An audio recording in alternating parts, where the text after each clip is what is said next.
సూర్యుడు తూర్పున ఉదయిస్తాడన్నది ఎంత పచ్చి నిజమో బ్రహ్మంగారు చెప్పిన కాలజ్ఞానం కూడా అంతే నిజం. ఫ్రెండ్స్, ప్రస్తుతం నేను బ్రహ్మంగారు కాలజ్ఞానం రాసిన రవ్వలకొండ గుహలో ఉన్నాను. ఈ గుహ బ్రహ్మంగారు తన కాలజ్ఞానాన్ని రాసిన పవిత్ర స్థలం మాత్రమే కాకుండా ఎన్నో రహస్యాల ఆవాసం. వీరబ్రహ్మేంద్ర స్వామి గురించి, ఆయన కాలజ్ఞానం గురించి తెలియని వారు ఎవ్వరూ ఉండరు. ఇప్పటి వరకు చెప్పిన ఎన్నో కాలజ్ఞాన విషయాలు జరిగాయి, జరుగుతున్నాయి, జరుగుతాయి. ఆయన అచ్చమాంబ గారి దగ్గర ఆవులు కాస్తూ ఉండేవాడు. ఆవులను ఈ రవ్వలకొండకు తీసుకువచ్చి తన శక్తితో ఆవుల చుట్టూ పెద్ద గీత గీసి అందులోనే ఉంచేవాడు.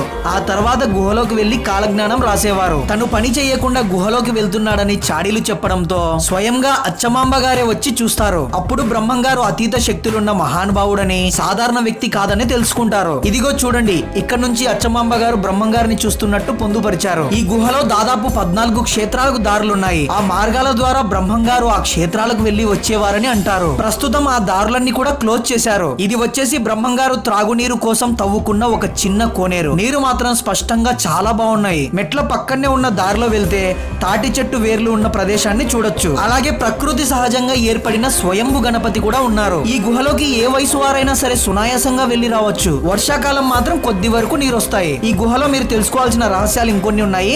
ఫుల్ వీడియోలో చెప్పాను, ఇక్కడ క్లిక్ చేస్తే చూడొచ్చు.